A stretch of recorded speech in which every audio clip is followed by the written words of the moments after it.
حزقیل باب نمبر 43۔ رب اپنے گھر میں واپس آ جاتا ہے۔ میرا رہنما مجھے دوبارہ رب کے گھر کے مشرقی دروازے کے پاس لے گیا۔ اچانک اسرائیل کے خدا کا جلال مشرق سے آتا ہوا دکھائی دیا۔ زبردست آبشار کا سا شور سنائی دیا اور زمین اس کے جلال سے چمک رہی تھی۔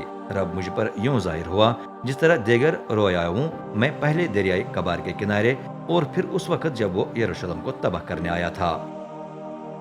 میں منہ کے بل گر گیا۔ رب کا جلال مشرقی دروازے میں سے رب کے گھر میں داخل ہوا۔ پھر خدا کا روح مجھے اٹھا کر اندرونی صحن میں لے گیا۔ وہاں میں نے دیکھا کہ پورا گھر رب کے جلال سے معمور ہے۔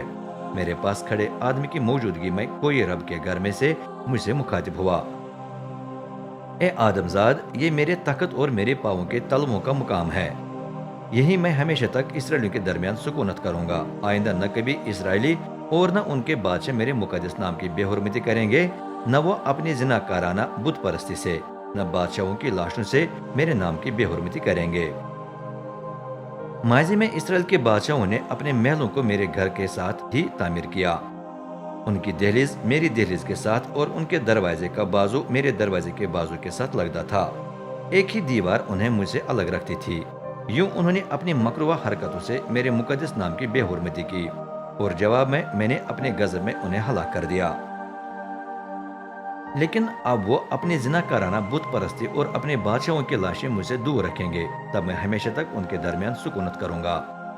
اے آدم زاد، اسرائیلیوں کو اس گھر کے بارے میں بتا دے تاکہ انہیں اپنے گناہوں پر شرم آئے۔ دھیان سے نئے گھر کے نقشے کا مطالعہ کرے۔ اگر انہیں اپنی حرکتوں پر شرم آئے تو انہیں گھر کی تفصیلات بھی دکھا دے، یعنی اس کی ترتیب، اس کے آنے جانے کے راستے اور اس کا پورا انتظام، تمام قواعد اور احکام سمیت سب کچھ ان کے سامنے ہی لکھ دے تاکہ وہ اس کے پورے انتظام کے پابند رہیں اور اس کے تمام قواعد کی پیروی کریں۔ رب کے گھر کے لیے میری ہدایت سن۔ اس پہاڑ کی چوٹی گرد و نواح کے تمام علاقے سمیت مقدس ترین جگہ ہے۔ یہ گھر کے لیے میری ہدایت ہے۔ بسم ہونے والی قربانیوں کی قربان گاہ۔ قربان گاہ یوں بنائی گئی تھی کہ اس کا پایا نالے سے گھرا ہوا تھا، جو 21 انچ گہری اور اتنی ہی چوڑی تھی۔ باہر کی طرف نالے کے کنارے پر چھوٹی سی دیوار تھی جس کی اونچائی 9 انچ تھی۔ قربان گاہ کے 3 حصے تھے۔ سب سے نچلا حصہ 2.5 ہاتھ اونچا تھا۔ اس پر بنا ہوا حصہ 5.5 ہاتھ اونچا تھا، لیکن اس کی چوڑائی کچھ کم تھی، اس لیے چاروں طرف نچلے حصے کا اوپر والا کنارہ نظر آتا تھا۔ اس کنارے کی چوڑائی 21 انچ تھی۔ تیسرا اور سب سے اوپر والا حصہ بھی اسی طرح بنایا گیا تھا۔ وہ دوسرے حصے کی نسبت کم چوڑا تھا، اس لیے چاروں طرف دوسرے حصے کا اوپر والا کنارہ نظر آتا تھا۔ اس کنارے کی چوڑائی بھی 21 انچ تھی۔ تیسرے حصے پر قربانیاں جلائی جاتی تھیں اور چاروں کونوں پر سینگ لگے تھے۔ یہ حصہ بھی 5.5 ہاتھ اونچا تھا۔ قربان گاہ کی اوپر والی سطح مربع شکل کی تھی۔ اس کی چوڑائی اور لمبائی 14 ہاتھ تھی۔ دوسرا حصہ بھی مربع شکل کا تھا۔ اس کی چوڑائی اور لمبائی 15.5 ہاتھ تھی۔ اس کا اوپر والا کنارہ نظر آتا تھا اور اس پر 21 انچ چوڑی نالی تھی۔ یوں کے کنارے پر چھوٹی سی دیوار تھی جس کی اونچائی 10.5 انچ تھی۔ قربان گاہ پر چڑھنے کے لیے اس کے مشرق میں سیڑھی تھی۔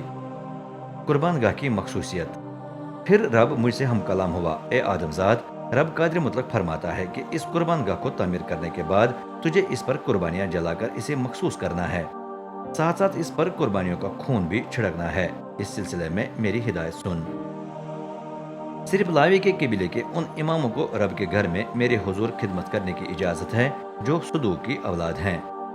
رب قادر مطلق فرماتا ہے کہ انہیں ایک جوان بیل دے تاکہ وہ اسے گناہ کی قربانی کے طور پر پیش کریں۔ اس بیل کا کچھ خون لے کر قربان گاہ کے چاروں سنگوں، نچلے حصے کے چاروں کونوں اور ارد گرد اس کے کنارے پر لگا دے۔ یوں تو قربان گاہ کا کفارہ دے کر اسے پاک صاف کرے گا۔ اس کے بعد جوان بیل کو مقدس سے باہر کسی مقررہ جگہ پر لے جا، وہاں اسے جلا دینا۔ اگلے دن ایک بے عیب بکرے کو قربان کر، یہ بھی گناہ کی قربانی ہے، اور اس کے ذریعے قربان گاہ کو پہلی قربانی کی طرح پاک صاف کرنا ہے۔ پاک صاف کرنے کے اس سلسلے کی تکمیل پر ایک بے عیب بیل اور ایک بے عیب مینڈھے کو چن کر رب کو پیش کر۔ امام ان جانوروں پر نمک چھڑک کر انہیں رب کو بسم ہونے والی قربانی کے طور پر پیش کریں۔ لازم ہے کہ تو 7 دن تک روزانہ ایک بکرا، ایک جوان بیل اور ایک مینڈھا قربان کرے۔ سب جانور بے عیب ہوں۔ 7 دنوں کی اس کارروائی سے تم قربان گاہ کا کفارہ دے کر اسے پاک صاف اور مخصوص کرو گے۔ 8ویں دن سے امام باقاعدہ قربانیاں شروع کر سکیں گے۔ اس وقت سے وہ تمہارے لیے بسم ہونے والی اور سلامتی کی قربانیاں چڑھائیں گے۔ تب تم مجھے منظور ہوگے۔ یہ رب قادر مطلق کا فرمان ہے۔